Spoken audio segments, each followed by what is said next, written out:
दोस्तों नमस्कार। इस देश का लोकतंत्र खतरे में है। इस देश का संविधान हाशिए पर ढकेला जा रहा है।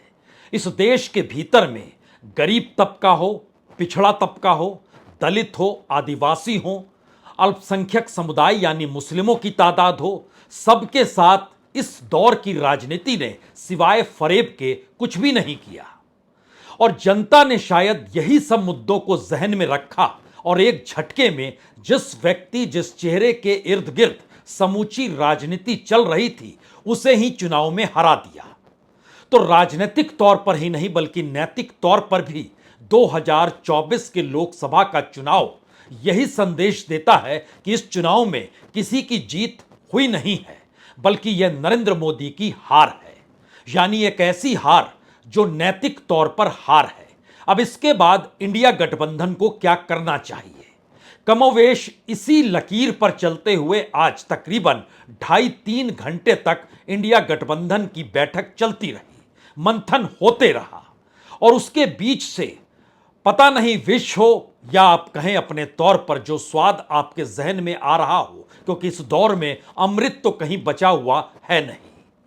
जिसे जो पीना है पी ले, लेकिन राजनीतिक तौर पर एक संदेश बहुत साफ है। क्या इस धारा को अगले कई चुनाव तक जिंदा रखा जा सकता है? 3 से 4 महीने के बाद महाराष्ट्र में, हरियाणा में, झारखंड में चुनाव होने हैं और बरस बीतते बीतते दिल्ली में भी तो चुनाव होगा और उसके बाद बिहार की दिशा में हर कोई देखने लगेगा। यानी इस दौर में जब प्रधानमंत्री मोदी के गवर्नेंस को लेकर, उनके प्रधानमंत्रित्व काल को लेकर 2024 के चुनाव में जब जनता ने परिवर्तन की सोची है तो क्यों नहीं उस लकीर को और बड़ा किया जाए। यह बात दरअसल अपने तौर पर इंडिया गठबंधन के भीतर एक विमर्श और फैसले के तौर पर निकली, लेकिन दूसरी तरफ यह एनडीए को दंग कर गई, प्रधानमंत्री मोदी को दंग कर गई। प्रधानमंत्री मोदी हम इसलिए कह रहे हैं कि कार्यवाहक तौर पर राष्ट्रपति ने जब तक अगला प्रधानमंत्री शपथ नहीं लेता है तब तक वह इस देश को चलाएं, इसी बात का जिक्र आज इस्तीफा सौंपने के बाद हुआ। लेकिन सवाल पहली बार यह निकल कर आया कि चंद्रबाबू नायडू हो या नीतीश कुमार हो, दोनों का पॉलिटिकल ट्रैक इतना पाक साफ नहीं रहा है कि कोई भी यह सोच सके कि उनके साथ राजनीतिक सौदेबाजी करनी चाहिए। और जिस दौर में जनता अपना मत बना चुकी है तो कोई भी प्रधानमंत्री मोदी के साथ खड़ा होगा तो नैतिक तौर पर यह उसकी अपनी हार होगी, फिर वो चाहे चंद्रबाबू नायडू हो या नीतीश कुमार हो। यानी किसी को प्रधानमंत्री पद चाहिए या किसी को उप प्रधानमंत्री बनना है या किसी को कौन सा पद चाहिए, अगर इस घेरे में इंडिया गठबंधन घुस गया तो राजनीतिक तौर पर वो सिर्फ और सिर्फ 2024 के लोकसभा चुनाव के इर्द गिर्द ही भटक जाएगा। यानी पहला संदेश बहुत साफ है। 7 तारीख को दिल्ली में संसदीय दल की बैठक होगी बीजेपी के, जिसमें संसदीय दल के नेता के तौर पर नरेंद्र मोदी को चुना जाएगा। नरेंद्र मोदी उसके बाद राष्ट्रपति से मिलने पहुंचेंगे, दावा पेश करेंगे, शपथ लेंगे। अगला सवाल है कि बीजेपी अपने बूते 272 तक पहुंच नहीं पाई, उसे अब इंडिया गठबंधन का नहीं बल्कि एनडीए गठबंधन का साथ चाहिए। और एनडीए गठबंधन के भीतर के नेताओं को लेकर, उनकी राजनीति को लेकर कई सवाल इससे पहले खड़े हुए, लेकिन पहली बार यह भी होगा कि चंद्रबाबू नायडू और नीतीश कुमार जिस राजनीति के साथ खड़े हैं उसका जवाब उनको अपने अपने राज्यों में देना होगा। और यह संकट जाहिर तौर पर नीतीश कुमार के सामने जल्दी आएगा और 5 साल बाद चंद्रबाबू नायडू के सामने आना है। यहां से 3 सबसे बड़े सवाल निकल कर आ रहे हैं। पहला सवाल यह है कि इंडिया गठबंधन अपने तौर पर कोई राजनीतिक तिकड़मों को तब तक नहीं करेगा जब तक यह मैसेज उसके सामने खुले तौर पर ना आ जाए कि अब वो सत्ता बना सकता है। यानी अगर ऐसी परिस्थिति आ गई जहां पर शपथ लेने के बाद संसद के भीतर ऐसी परिस्थिति में बड़े राजनीतिक दल जो उनके साथ इस दौर में इंडिया गठबंधन के साथ ना खड़े होने की शर्त पर एनडीए के साथ खड़े हैं, वो अगर एनडीए का साथ छोड़ देंगे तब इंडिया गठबंधन सक्रिय हो जाएगा। यानी अल्पमत की सरकार को तो चुनौती दी जा सकती है, लेकिन अगर वो गठबंधन के साथ खड़ा है तो फिर राजनीतिक सौदेबाजी करनी पड़ेगी, जिससे पीछे हाथ इंडिया गठबंधन ने खींच लिए। दूसरा सवाल, राजनीतिक तौर पर क्या वाकई इस वक्त प्रधानमंत्री मोदी के इर्द गिर्द जो समूची राजनीति समूचे देश में घूमती रही, क्या अब जब बैसाखी के आसरे वो सत्ता में सवार होंगे तो क्या उस राजनीति को अब वो दोबारा ला पाएंगे, या इस बार सरकार चलाते वक्त वो नरम पड़ जाएंगे? यानी इस देश में फेडरल स्ट्रक्चर क्या जागृत हो जाएगा? क्या वाकई इस दौर की ऐसी परिस्थिति होगी जिन सवालों को लेकर कभी नीतीश कुमार इंडिया गठबंधन के साथ रहते हुए सवाल उठाते थे और चंद्रबाबू नायडू फेडरल स्ट्रक्चर का जिक्र करते हुए दिल्ली में आकर धरने तक पर बैठ जाते थे? क्या उन परिस्थिति में अब प्रधानमंत्री मोदी जब तीसरी बार शपथ लेने के बाद सरकार संभालेंगे तो क्या वह नरम पड़ेंगे या और ज्यादा एग्रेसिव हो जाएंगे? और राजनीतिक तौर पर क्या एक ऐसी लकीर खींचने की शुरुआत होगी जिसमें चंद्रबाबू नायडू हो या नीतीश कुमार, इनकी राजनीति भी खत्म करने की दिशा में बीजेपी सोचेगी नहीं? क्योंकि अतीत तो यही कहता है कि अपने साथ खड़े किसी भी छत्रप को, किसी भी राजनीति को खत्म करके आगे बढ़ना ही पड़ता है। अब यहां पर असल खेल शुरू होता है और इस खेल की शुरुआत नीतीश कुमार से करने की जरूरत खास तौर से हिंदी पट्टी में या उत्तर भारत में इसलिए पड़ती है क्योंकि उनकी राजनीति हर किसी ने देखी समझी है। जब इंडिया गठबंधन की पहली बैठक पटना में हुई तो माना यही गया कि नीतीश कुमार अगुवाई कर रहे हैं, लेकिन नीतीश कुमार ने ना सिर्फ इंडिया गठबंधन छोड़ा बल्कि वह अपने गठबंधन को तोड़कर नए गठबंधन में बीजेपी के साथ खड़े हो गए। और हमें लगता है आज एक पुराना वीडियो जिसमें देश के गृहमंत्री अमित शाह जिस परिभाषा को लेकर चंद्रबाबू नायडू के बारे में जिन बातों का जिक्र कर रहे हैं, आज उसे भी सुनना चाहिए। इसीलिए यह सवाल बड़ा है कि खुद ब खुद चंद्रबाबू नायडू हो या नीतीश कुमार, आने वाले वक्त में वो कौन सा निर्णय लेंगे, यह निर्णय उन्हीं पर छोड़ देना जरूरी है, कम से कम मौजूदा वक्त में जब इस देश का जनादेश नैतिक तौर पर प्रधानमंत्री मोदी के खिलाफ गया हो। तो ऐसे में अमित शाह क्या कह रहे थे चंद्रबाबू नायडू के बारे में, यह सुनना जरूर चाहिए। चंद्रबाबू से बड़ा अवसरवादी नेता पूरे भारत के इतिहास में आपको देखने को नहीं मिलेगा। 1983 में कांग्रेस छोड़कर महान एनटीआर के साथ आए। 1989 में एनटीआर की पीठ पे चूड़ा भोंककर खुद मुख्यमंत्री बन गए। बाद में एनडीए के अंदर दामन थामा, अटल जी के साथ हो लिए। जैसे ही एनडीए सत्ता के बाहर हुई, एनडीए से अलग हो गए। 2014 में जैसे ही लगा मोदी जी की हवा है, फिर मोदी जी के साथ आए। 2019 में लगा कि जनता खिलाफ हो गई है, सिंपैथी लेने के लिए, नाटक करने के लिए नरेंद्र मोदी जी का भी साथ छोड़ दिया।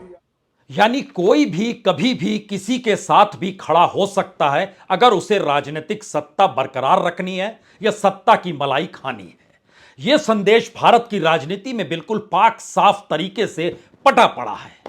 तो ऐसे में नेताओं के आसरे राजनीतिक विचारधारा जो जनता के जहन में हो, और खास तौर से राहुल गांधी इस बात पर लगातार जोर देते रहे कि आपको अपनी उस लकीर से भटकना नहीं होगा जिस लकीर को मौजूदा चुनाव में जनता ने मान्यता दी है। और यह मैसेज लगातार जाना चाहिए कि इंडिया गठबंधन किसी राजनीति के तहत सत्ता नहीं चाह रहा है, बल्कि जनता ने प्रधानमंत्री मोदी को शिकस्त दी, इसीलिए जनता के पीछे इंडिया गठबंधन खड़ा है। और जो उनके साथ आता है उसे साथ ले लीजिए, अगर उसका भरोसा संविधान की प्रस्तावना तक में है तो। और शायद इसीलिए आज जब कांग्रेस के अध्यक्ष सामने आए तो उन्होंने 3 बातों का जिक्र किया। उसमें सबसे बड़ी बात यह थी कि मोदी की शिकस्त सिर्फ शिकस्त नहीं है, नैतिक हार है। मोदी इस जनमत को नकारने की हर संभव कोशिश करेंगे। सभी राजनीतिक दलों का स्वागत करना चाहिए जो संविधान की प्रस्तावना में अटूट विश्वास रखते हैं। और इसके आर्थिक, सामाजिक और राजनीतिक न्याय के उद्देश्यों से वह आगे बढ़ना चाहते हैं। ये कहीं ना कहीं झटका, ये वक्तव्य जो है अपने आप में झटका शायद या तो चंद्रबाबू नायडू या नीतीश कुमार के लिए हो सकता है, जो सोच रहे हो कि राजनीतिक तौर पर सौदेबाजी का एक बेहतरीन मौका है, या फिर इस दौर में जो लगातार संदेश आ रहा था क्या वाकई इंडिया की सरकार को रोक दिया जाए, ये एक ऐसा मौका मिला है जिसमें नरेंद्र मोदी को प्रधानमंत्री ना बनने दिया जाए, चाहे किसी भी स्थिति में आकर परिस्थिति को खड़े करने की जरूरत क्यों ना पड़े। और ध्यान दीजिए, उससे बिल्कुल हटकर इंडिया गठबंधन निर्णय ले रहा है कि राजनीतिक तौर पर हम ऐसा कोई कदम नहीं उठाएंगे जिससे जनता को यह लगे कि उसने जो जनमत दिया है और जिस चेहरे और जिस व्यक्ति को लेकर उसने अपने जनमत के आश्रय, जनादेश के आश्रय उसे खारिज किया है, हम उसके आगे क्यों बढ़ें। क्योंकि इसके तुरंत बाद अगर महाराष्ट्र में चुनाव है और महाराष्ट्र से आवाज आज जब ये आने लगी कि बीजेपी की बुरी शिकस्त वहां पर हुई और उसके बाद उनके डिप्टी सीएम देवेंद्र फडणवीस ने कहा कि वो तमाम नैतिक जिम्मेदारी लेते हुए इस्तीफा देना चाहते हैं, यानी उन्होंने संदेश दिया कि जो हार रहा है वह उस डिजाइन में चला जाए कि वह जिम्मेदारी तो ले। महाराष्ट्र में भी 4 महीने के बाद चुनाव होने हैं। अगला सवाल कोई भी पूछेगा, यह स्थिति तो हरियाणा में भी हुई, तो क्या हरियाणा के भीतर भी बीजेपी में राजनीतिक परिवर्तन होगा? यह सवाल हरियाणा और महाराष्ट्र को लेकर है, तो देश के उन राज्यों में एक बड़ा राज्य उत्तर प्रदेश भी है, वहां पर भी यह सवाल उठेगा, वहां किसकी गद्दी जाएगी। यानी बीजेपी के भीतर के अंतर्विरोध अगर मौजूदा चुनाव परिणामों के इर्द गिर्द रखे जाएं, और देवेंद्र फडणवीस ने आज जिस अंदाज में कहा कि मैं इस्तीफा दे रहा हूं, इस्तीफा देना चाहता हूं, यह मैसेज अपने आप में इतना बड़ा हो गया। क्या इस दौर में बीजेपी की राजनीतिक चूलें डोलने लगी है और सिर्फ एक प्रधानमंत्री पद की खातिर समूची राजनीति को मथा जा रहा था इस देश में? और उस मथने की प्रक्रिया में क्या अब अगला कदम हर हाल में अलग अलग राज्यों में जहां पर बीजेपी की मौजूदगी है और उसमें सबसे बड़ा राज्य उत्तर प्रदेश है, अगर इस विचारधारा को उत्तर प्रदेश के चुनाव तक जो 2027 में होने हैं तब तक भी खींच लिया जाए, तो एक बात तो साफ है कि उत्तर प्रदेश में भी बीजेपी की सत्ता डामाडोल हो जाएगी। अखिलेश प्रसाद ने जिस तरीके से समाजवादी पार्टी की जीत हासिल की है और राजनीतिक तौर पर एक बड़ा मैसेज दे दिया है, वह उत्तर प्रदेश की उस समूची राजनीति को डिगा चुका है जहां पर बुलडोजर की राजनीति हो, पेपर लीक की सोच हो, इस दौर में योगी और मोदी यानी डबल इंजन की सोच हो, सब कुछ खारिज हो गया। तो क्या राज्य दर राज्य चुनावों को लेकर रणनीति बनाते हुए गठबंधन के साथ खड़े होकर इंडिया अब उस धारा पर चलने को तैयार है जहां पे प्रधानमंत्री मोदी शपथ लेते हैं तो ले ले, लेकिन मौका अगर आएगा उनको गिराने का और जब परिस्थितियां वैसी बन जाएंगी तो फिर उन्हें गिरा दिया जाएगा। क्योंकि महाराष्ट्र में तो किसी ने नहीं कहा कि वहां के डिप्टी सीएम को इस्तीफा देना चाहिए, हालात खुद ऐसे बन गए। और किस अंदाज में देवेंद्र फडणवीस ने आज इस बात का जिक्र किया, यह भी जरूर सुनना चाहिए। ये जो हमारा महाराष्ट्र में डिबैकल हुआ है या जो हमें एक प्रकार से हार मिली है, हमारी सीटें कम हुई है, इसकी पूरी जिम्मेदारी ये मेरी है। मैं इस जिम्मेदारी को स्वीकारता हूं। कहां कमियां रही है उसको पूरा करने की कोशिश करूंगा। मैं भागने वाला आदमी तो हूं नहीं, और जोरों से मैदान में उतरूंगा और हमारी पूरी पार्टी को साथ में लेकर हम लोग वापस नई स्ट्रैटेजी तैयार करेंगे और नई स्ट्रैटेजी तैयार करके हम लोग जनता के बीच जाएंगे। जनता का जो विश्वास है उस विश्वास को हम लोग संपादित करेंगे। महत्वपूर्ण यह नहीं है कि महाराष्ट्र की राजनीति बीजेपी के लिए डगमगाने लगी, महत्वपूर्ण यह भी नहीं है कि अलग अलग राज्यों में अब बीजेपी के अंतर्विरोध खुलकर सामने आ सकते हैं। महत्वपूर्ण यह है कि बीते 10 बरस जो प्रधानमंत्री मोदी का कार्यकाल रहा, उसके जरिए जो इस देश के सामने मुश्किल हालात पैदा हुए, उन मुश्किल हालातों को क्या आने वाले वक्त की राजनीति के साथ जोड़कर चला जा सकता है या नहीं चला जा सकता है। क्योंकि एक वक्त खुद अपने तौर पर प्रधानमंत्री मोदी ने कांग्रेस मुक्त भारत का जिक्र किया था और ध्यान दीजिए, कमोवेश उसी लकीर पर भविष्य की राजनीति को लेते हुए मोदी मुक्त भारत या मोदी के जरिए मोदी वाले बीजेपी मुक्त भारत की कल्पना इस राजनीति के भीतर कहीं छुपी हुई है, जिसमें अलग अलग राज्यों में अलग अलग मुद्दों के आसरे मौजूदा वक्त में जनादेश और उससे निकली हुई मोदी की नैतिक हार को जोड़ने का प्रयास हो रहा है। और शायद इसीलिए चंद्रबाबू नायडू हो या नीतीश कुमार हो, आज जब वो एनडीए की बैठक में पहुंचे तो उन्होंने कोई मांग नहीं रखी, उन्होंने कोई वादा भी नहीं किया। उससे पहले एनडीए की बैठक में मैसेज सिर्फ यही था कि एक प्रस्ताव सामने आएगा, उस प्रस्ताव पर आपको हस्ताक्षर यानी अपनी सहमति जतानी है, क्योंकि उस प्रस्ताव में प्रधानमंत्री मोदी को एनडीए के नेता के तौर पर स्थापित किया जा रहा है और माना जा रहा है। उसी बात का जिक्र था और उसमें इस बात का जिक्र था कि उनके दौर में हर क्षेत्र में भारत विकसित हुआ है और 6 दशक में पहली बार तीसरी बार पूर्ण बहुमत से सशक्त नेतृत्व चुना गया है। यह उस प्रस्ताव का हिस्सा है जो एनडीए की बैठक में रखा गया और उसकी तीसरी लाइन थी कि मोदी जी के नेतृत्व में एकजुटता से लड़ा गया एनडीए के द्वारा और जीता गया और हम सभी एनडीए के नेता आदरणीय मोदी जी को सर्वसम्मति से अपना नेता चुनते हैं। उसी पे हस्ताक्षर करने थे। यानी ध्यान दीजिए, क्या कैबिनेट चाहिए, किसको कौन सा पद चाहिए, किसको कौन सी सुविधा चाहिए, इन बातों का कोई जिक्र नहीं। एनडीए के बैठक में चंद्रबाबू नायडू और नीतीश कुमार की मौजूदगी, दोनों की सहमति, क्योंकि दोनों एनडीए के सहयोगी हैं तो दोनों ने अपनी सहमति जता दी। ना कोई वादा है, ना ही कोई शर्त है। और दूसरी तरफ इंडिया गठबंधन ना ही कोई वादा कर रही है और ना ही कोई सामने आपके सौदेबाजी के दायरे को रख रही है। यानी भारत की राजनीति में एक नायक 2024 के चुनाव में हार के बाद नैतिक तौर पर खलनायक की भूमिका में ले आया जाए, इसका प्रयास इंडिया गठबंधन अब करना चाहती है। और जिस अंदाज में आज दोनों जगहों पर बैठक चल रही थी, वो 4 बजे शाम में शुरू होती है एनडीए की बैठक, जिसकी अगुवाई खुद प्रधानमंत्री मोदी कर रहे हैं। उस बैठक का दृश्य देखिए जो तकरीबन 1.25 घंटे चली और उसके बाद देखिए दूसरी तरफ इंडिया बैठक का दृश्य।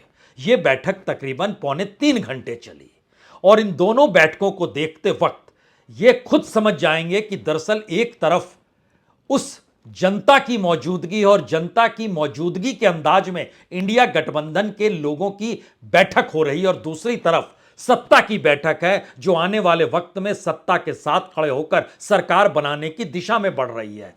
दोनों अंदाज को एक साथ देखिए।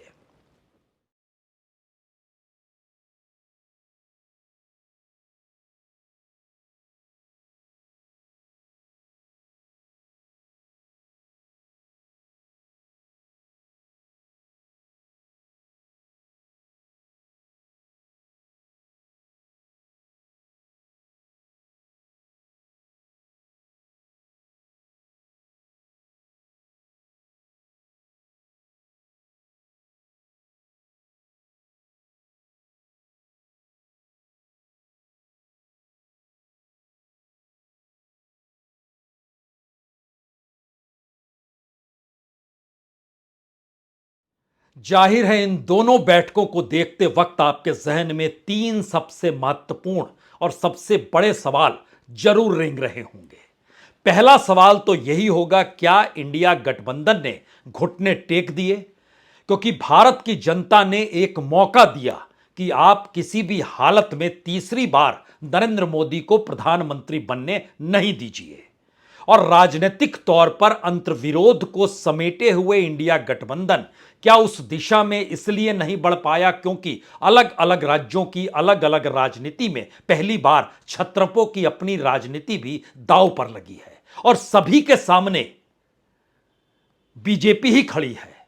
तो इस जनादेश का लाभ अपनी राजनीति को अपने राज्यों के आश्रय वहां पर जीत हासिल कर लिया जाए, यह महत्वपूर्ण है, या जो सवाल हमने उठाया पहला, या यह महत्वपूर्ण है कि तीसरी बार अगर प्रधानमंत्री नरेंद्र मोदी बन गए तो फिर इस जनादेश का मतलब क्या हुआ, जहां पर सबसे करीब परिस्थिति पहुंचने के बावजूद भी आप उसी धारा में चल निकले जहां पर आपने सोच लिया कि जो संविधान की प्रस्तावना के साथ खड़ा होगा उसी के साथ हमारे दरवाजे खुले हैं। तो इस देश में हर पद की शपथ संविधान को लेकर ही ली जाती है, वो चाहे नीतीश कुमार हो, चाहे चंद्रबाबू नायडू हो, चाहे देवेंद्र फडणवीस हो जो इस्तीफा दे रहे हैं, और चाहे प्रधानमंत्री मोदी ही क्यों ना हो। तो संविधान की शपथ तो यूं ही ली जाती है। तो क्या इस मौके को इंडिया गठबंधन गंवा रहा है, या फिर उसके जहन में यह सवाल है कि आने वाले 48 घंटों में कुछ बदलाव हो जाएगा?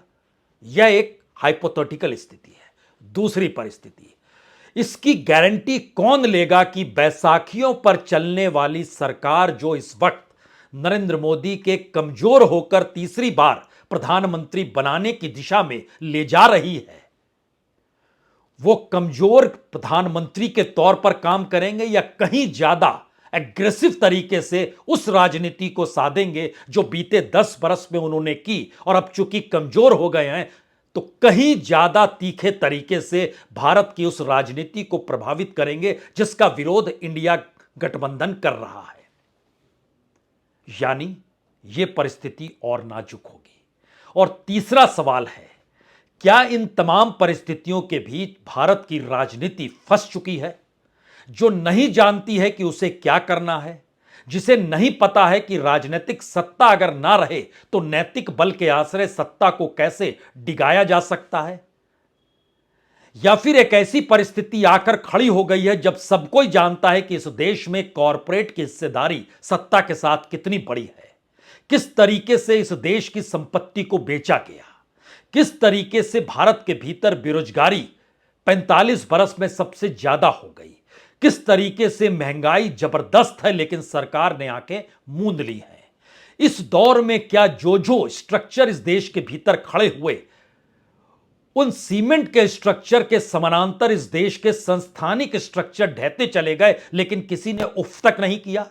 यानी एक ऐसी परिस्थिति इस देश के भीतर बीते 10 बरस से खड़ी हुई, और इंडिया गठबंधन ने क्या इस दौर की राजनीति को समझने की भूल कर दी, या वह फिलॉसफिकली आगे बढ़ने लगी? भारत की राजनीति में जनता अगर तय कर रही है तो फिर यह भी तय है कि अगर 2024 का जनादेश प्रधानमंत्री नरेंद्र मोदी के खिलाफ गया तो फिर यह कहकर आप खामोश नहीं हो सकते हैं कि प्रधानमंत्री मोदी को शपथ नहीं लेनी चाहिए और उन्हें पद छोड़ना चाहिए और उन्हें इस्तीफा देना चाहिए। यह नैतिकता का भाव और उसके आश्रय राजनीति को साधना शायद मौजूदा वक्त की हकीकत है नहीं। इस देश के जनादेश ने कई मैसेज एक साथ दिए, और खास तौर से उत्तर प्रदेश में दिए, जो शायद दुनिया के कई देशों से ज्यादा बड़ा राज्य है।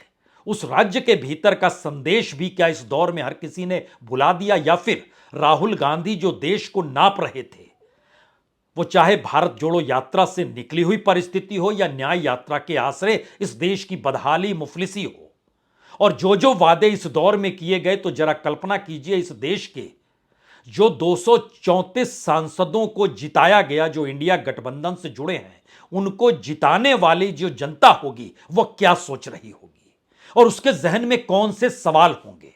और इन्हीं सवालों के अक्स तले आपको कहीं ना कहीं चंद्रबाबू नायडू और नीतीश कुमार को भी रखना होगा, और इस परिस्थिति में समझना होगा कि अगर ये 30 सांसद इंडिया के साथ जुड़ते हैं तो स्थिति 264 की आती है, और बाकी अदर्स के हिस्से से ले आइए।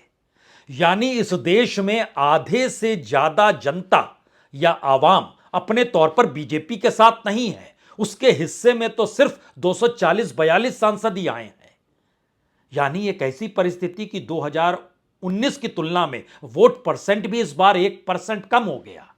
बावजूद इसके क्या वाकई इंडिया गठबंधन के ये राजनीतिक फैसले उस आवाम से जुड़ते हैं जिस आवाम से अपनी राजनीतिक धारा को जोड़ने का प्रयास इंडिया खुद कर रहा है?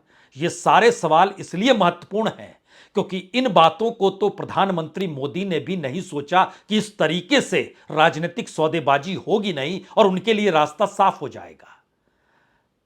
ये किसी ने नहीं सोचा भारत की राजनीति के भीतर 2024 के फैसलों के बाद कि एक ऐसी परिस्थिति आएगी जिसमें आने वाले वक्त का इंतजार राजनीतिक तौर तरीकों के साथ होगा, और यह शायद हर कोई भूल कर रहा है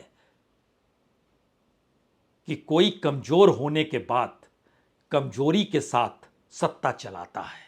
जी नहीं, यह दौर वैसा नहीं है।